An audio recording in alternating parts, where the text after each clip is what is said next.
Здорово, тут Максим Густарев на связи, а это у нас Firefly и Midjourney. И если полгода назад я надеялся, что качество генерации изображений Firefly приблизится к Midjourney, то сейчас стало очевидно, что в создании артов у Midjourney нету равных.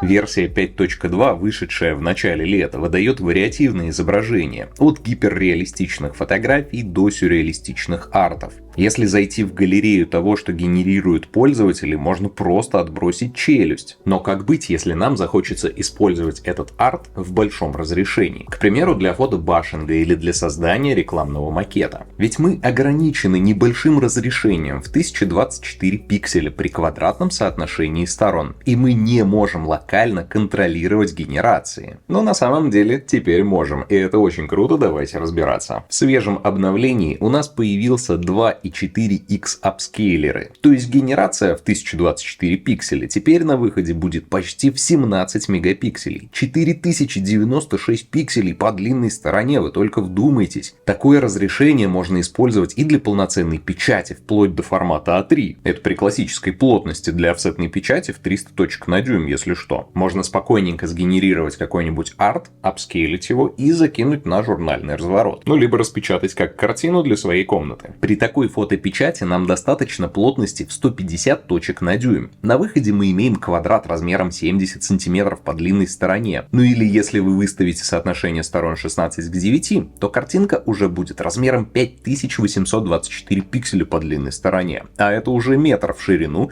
при плотности 150 точек на дюйм. Вполне себе неплохо. Но для особо ошпаренных любителей high-res можно провести вот такую вот фичу. Генерируем картинку и апскейлим ее на 4х. Это будет наша база. Далее оригинальный промпт расширяем через Zoom Out 2х и еще раз апскейлим на 4х. Теперь Zoom Out можно апскейлить через Photoshop и кинуть фоном на нашу базу. Сгладить края, накинуть цветокора и эффектов, и наш огромный high-res готов. Вы только посмотрите на эту детализацию. Его можно смело ставить на заставку рабочего стола, выглядит просто потрясающе. Ну а так как Midjourney при генерации дает вам несколько вариантов Zoom Out, то их можно использовать для коллажирования. Ровно так я поступил вот с этой картинкой.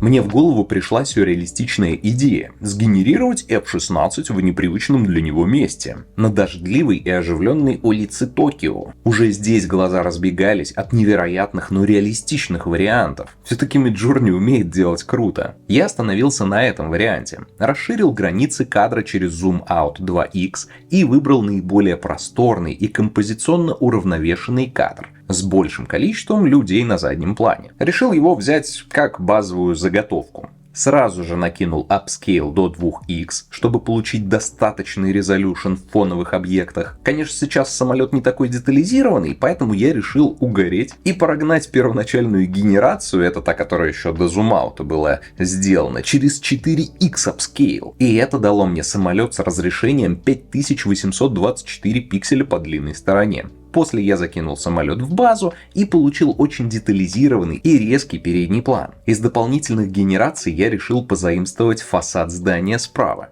и некоторые витрины лавок на улице слева. Так как генерации дают разные по цвету и свету участки, мне пришлось матчить цвета через корректирующие слои и маски. Но в целом это не так сложно и делается в пару минут. С помощью Remove Tool я прошелся по деталям и подчистил косяки. Типа таких. Так как детализация на фоне не такая хорошая, да и генерация сама по себе не так уж хорошо прорабатывает периферию, я решил накинуть новенький Lens Blur, который нам стал доступен в модуле Camera Raw. Тут он сработал просто потрясающе. Чтобы картинка не казалась миниатюрой, я решил не делать дикий Tilt-Shift Smooth, а всего лишь проработал верхний левый угол, чтобы получить кольцевое боке в источниках света. И также добавил в углы небольшую хроматическую аберрацию через синий канал. Ну а чтобы сгладить текстуру расфокуса и фокуса, я накинул зерно и текстуру дождя. Вуаля, наш арт готов. Так как изначально сгенерировал сгенерированный и апскейленный самолет у нас вставляется в базу, которая в 2 раза шире по углу обзора, на выходе мы имеем полотно в